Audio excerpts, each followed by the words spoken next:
Long Barrows are the earliest great monuments of the British Isles. They are by far the most common structures of the early Neolithic here. There are hundreds of them, dating from as early as 3800 BC. These mounds of earth and stone could be enormous. Some are over 100 metres, 300 feet long. Narrow, low passages into these structures lead into dark burial chambers containing the jumbled bones of many generations. And yet they were about much more than just being a place to bury the dead. They made a powerful statement on the landscape that could be seen for miles around, and they were used as a place for complex rituals to do with life and death for centuries after they were erected. But who built these monuments? Why were they positioned and oriented where they were? And why did they put so much effort into making them? And what can the latest studies on ancient DNA tell us about the family relationships of the people buried inside them, and the societies that they lived in? This is the story of the mysterious Long Barrows of Neolithic Britain.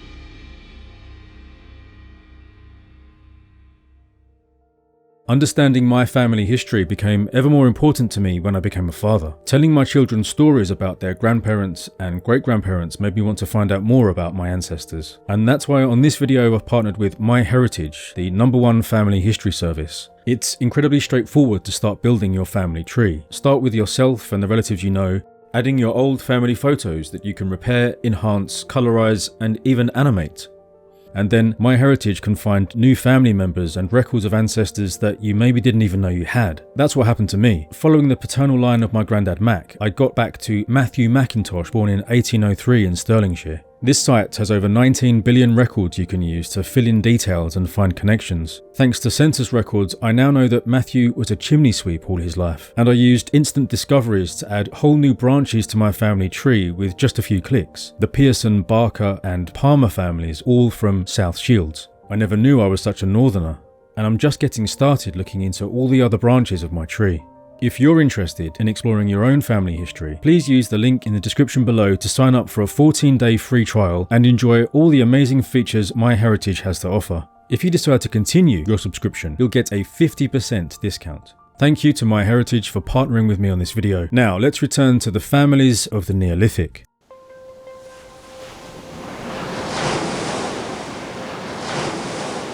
Starting around 4000 BC, Neolithic farming communities from what's now northern France began to colonise Britain and Ireland. Men and women came, bringing their seed crops and domesticated animals in dugout canoes and skin boats across the Channel and right up the many coasts of these islands.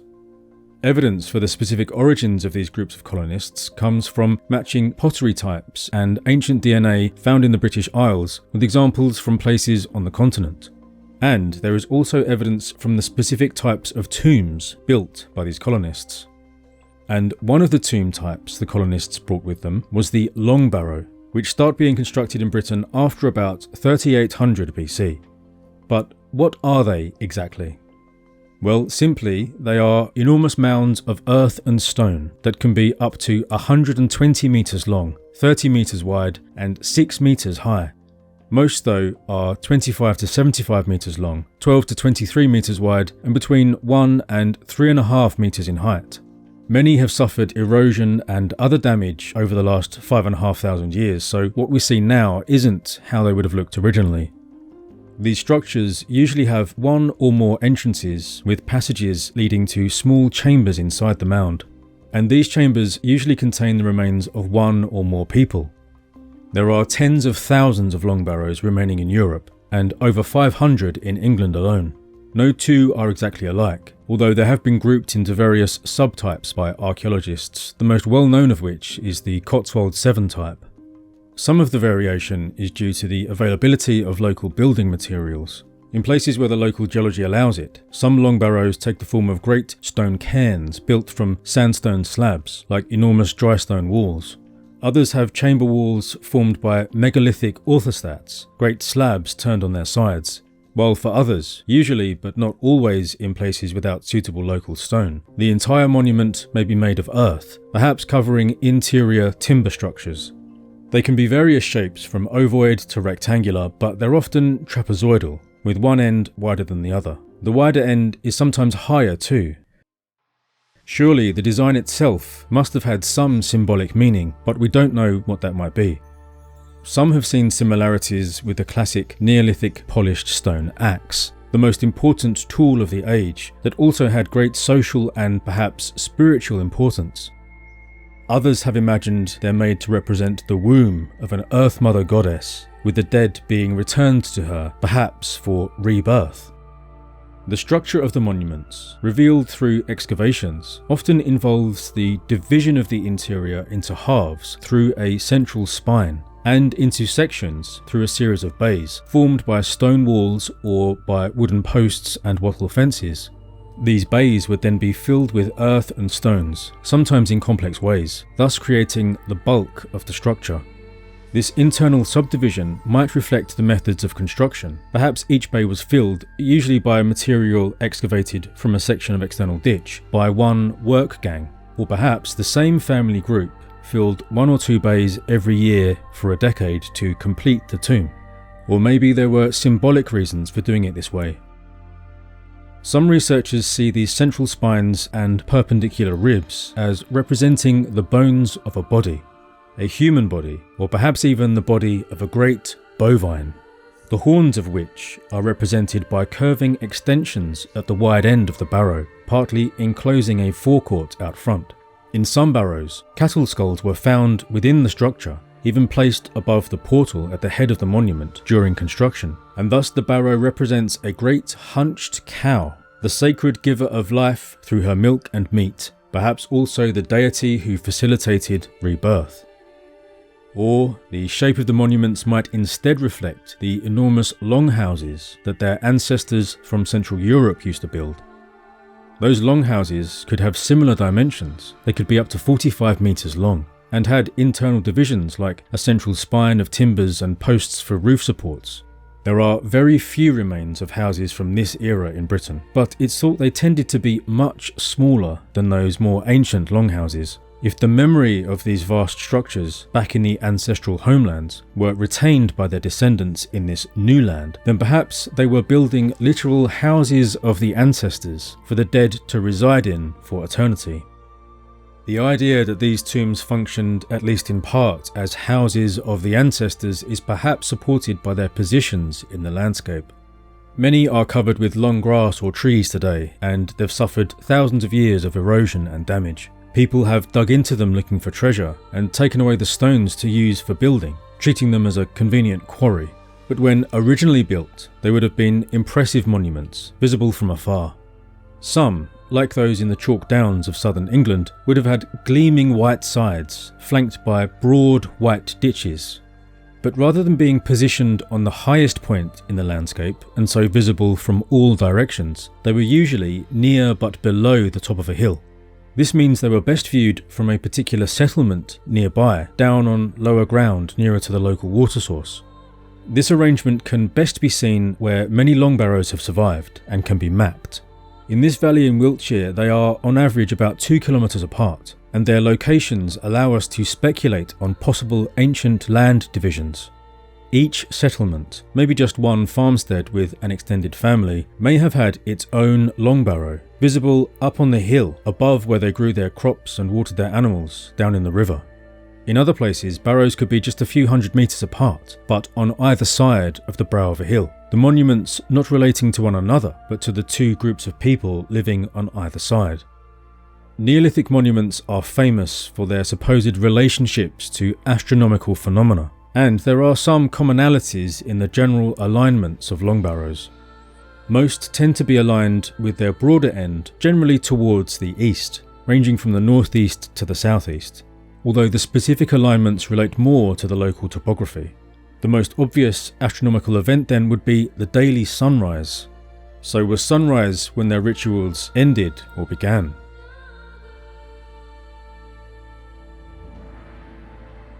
And that broader eastern end also tells us about some of the possible functions of these monuments. Many had a kind of forecourt out front, partially enclosed by those horn-like extensions built from stone or wood, and here is where rites would have been performed. I'll talk about what these might involve later. Excavations show that the land beneath the monuments was often used by the living first, with, for example, evidence of ploughing preserved in the ancient soil. It might be that the ploughing was done to ritually cleanse the land before the monument was erected. Or they could have just grown crops there before the site was later selected to house a tomb. Most intriguingly, for me at least, is the evidence that timber houses may have been there first. Some of the barrows were extended after their initial construction, later generations making them even more impressive. A few of the largest might in fact have started out as two barrows next to each other that were joined up. Precisely dating all these phases of activity is extremely difficult. However, most long barrows seem to have been constructed between about 3800 and 3600 BC, although there were later constructions and some were in use through to about 3000 BC or even later. But the burials themselves often took place over a very short time indeed, just 2 or 3 generations in many cases, before no more interments were made. Some of these monuments only had a single individual inside them, others perhaps 2 or 3 people who were buried at the same time. Others had the partial remains of dozens of people inside the chambers, mixed up and reorganised many times over. So who were the people buried inside? And what can their remains tell us about the societies of Neolithic Britain? Examination of the human remains from long barrows shows that mortuary practices for early Neolithic Britain were often complex and protracted. Before the final deposition of remains in barrows, the bodies were often subjected to multiple stages of treatment. Evidence of gnawing on bones by animals of various sizes, from rodents and foxes to dogs and wolves, as well as the weathering of some remains, shows that bodies could be exposed to the elements for some time before being collected for burial. These may have been laid out on the ground in special enclosures, or even elevated on wooden platforms. In fact, it's worth noting here that although there were almost certainly thousands of long barrows in Britain, often with the remains of multiple people inside each one, most of the people who ever lived and died at this time were never put into barrows. We don't know for sure what happened to their remains, but it's a good guess that excarnation was how most bodies were disposed of, left exposed to the elements and animals until there was nothing left. There is some evidence for excarnation platforms being built over or beside rivers, in which case the remains not carried off by animals might have been carried away by the water, and only a special few people had their remains instead put into tombs. Bodies could also be processed through manual defleshing and disarticulation with flint blades. This can be seen in cut marks left on some bones. Once the processing of the bodies had taken place, the remains, in various states of articulation, would be carried into the chambers of these tombs. Perhaps just the head and torso would be left after scavengers took the limbs, or the mourners would end up collecting the deceased into a bag or basket of bones. Some people seem to have been buried underground for a time before being dug up, retrieved and reinterred in a barrow. Other practices involved full or partial cremation. Although not all bodies were treated that way. Some were still fully articulated when they went into their final resting place. Some were even laid into a shallow grave, cut into the floor of the tomb. But being placed into the tomb was not necessarily the final stage of the mortuary practice. In some tombs, bones were rearranged over time as more remains were added. Some bones might be resorted by type or age into different chambers or annexes within the structure. The floors of these places could end up littered with bones, and people entering them would have had to walk on top of the scattered remains of many people, cracking them underfoot and further mixing and dispersing them. So why did they do all this? Why have such complicated mortuary practices? Well, of course we don't know, but it suggests they understood the transition from life to death and the afterlife as a long process involving rites of separation and transformation, and clearly death was not the end of someone's involvement in the world of the living. In those chambers that remained open for some time, people, perhaps priests or shamans, or those who underwent the proper psychic preparations, could go into these houses of the dead and consult the ancestors. Some of those remains could also be periodically brought out of the tombs too. These might be used for rituals that took place in the special forecourts out front. or they could have been taken further away, back to the houses of the living or to other special sites, perhaps carried aloft in processions. And not all the bones might make it back to the tomb, being deposited elsewhere. So who was chosen to go into these structures? Well, there are men, women and children inside these barrows. However, there were more men than women and more adults than children. One study of 14 barrows found the adult remains were on average 62% male and up to 85% male at the famous Wayland Smithy, and 74% of the remains were adults. Does that mean then that adult men were more important in this society than women and children? Well, they usually are, aren't they? And in fact, there's some evidence that the men, at least in some tombs, were exceptionally large and robust for the time, while the women were small and lightly built. Perhaps this pronounced sexual dimorphism reflected a profoundly patriarchal social organisation, at least in some places. And evidence from tombs also shows that this society could be rather violent.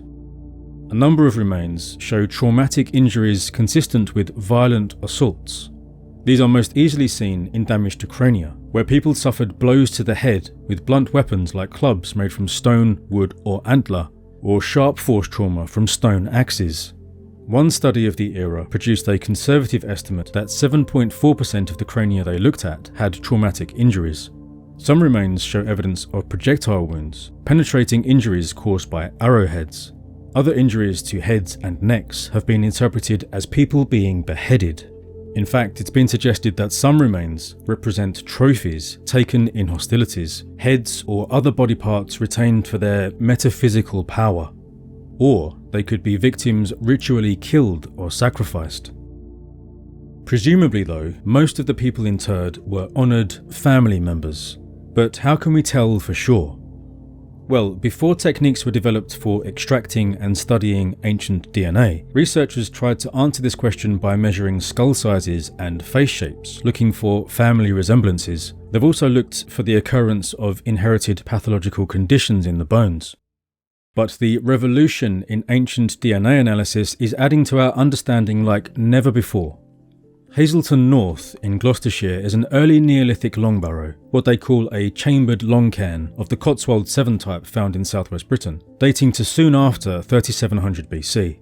Inside the tomb there are 2 L-shaped chambers on opposing sides of the barrow, and inside the chambers were the remains of at least 41 people. And these people were the subject of one of the most incredible studies I've ever read on this period, or any other.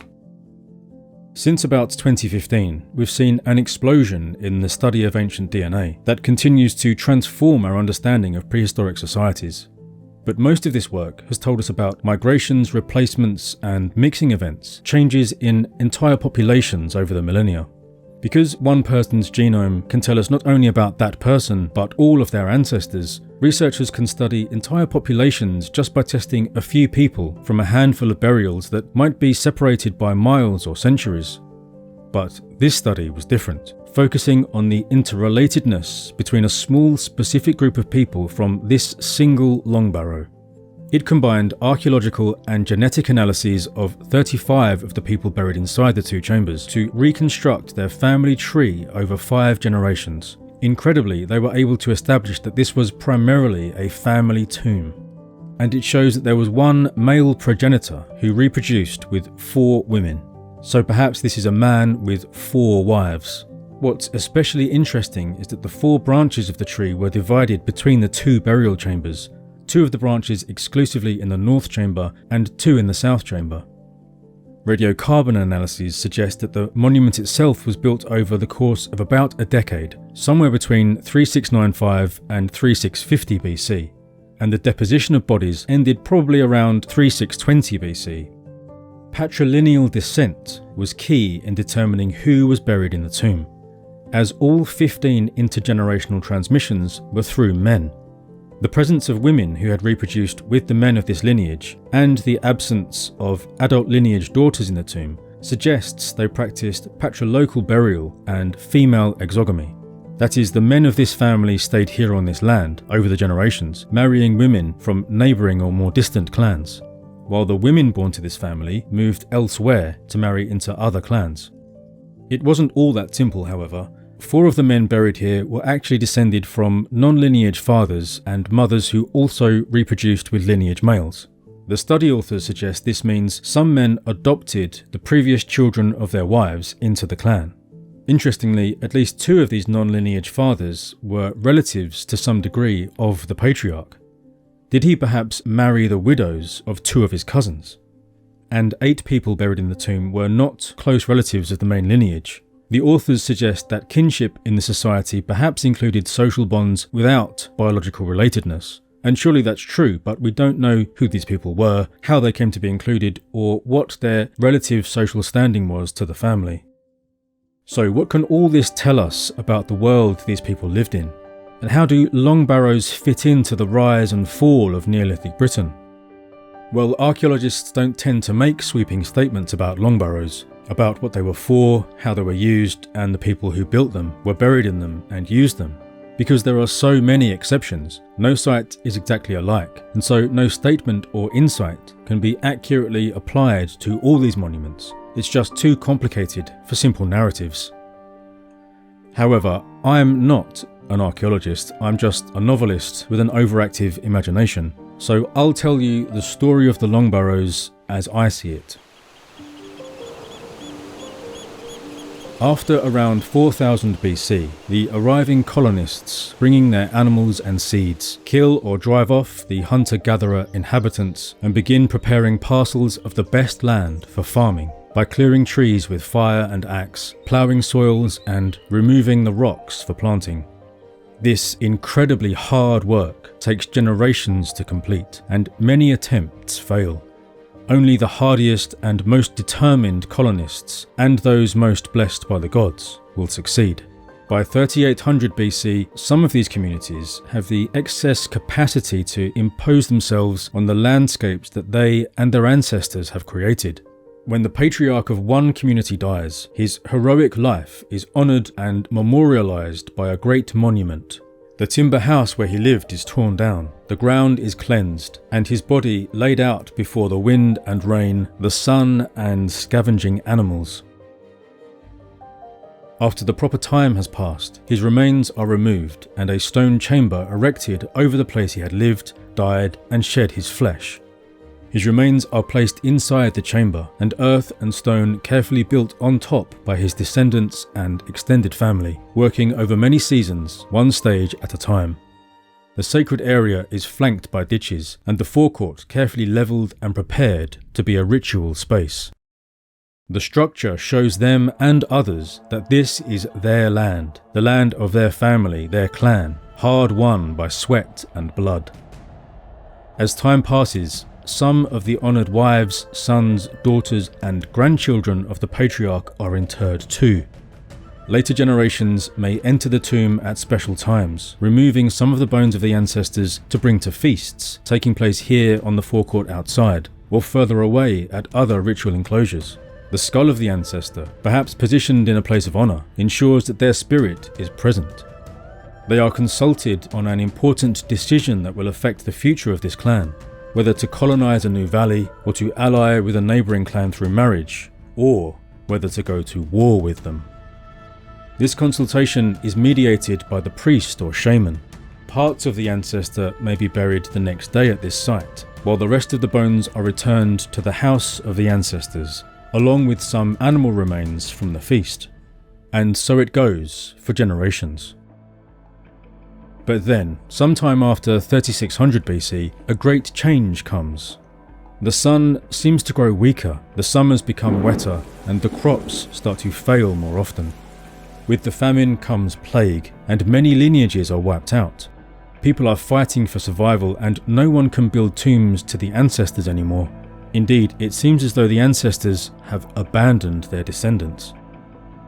Only the strongest groups survive, and they must rely on their cattle, moving their large herds from place to place, no longer tied to one valley or another. Weak clans are conquered by stronger, smaller herds taken by the most powerful chiefs and kings who have maintained their dynasties.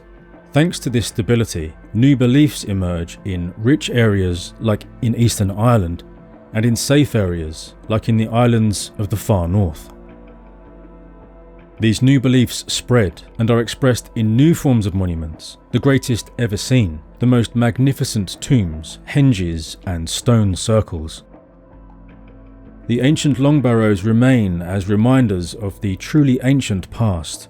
A precious few lineages have remained in control of their ancestral homelands for 1,000 years, but soon even those will be ended by new colonists invading from across the sea, who will close those few that remain open, sealing them off with great stones and building their own monuments beside or even atop them.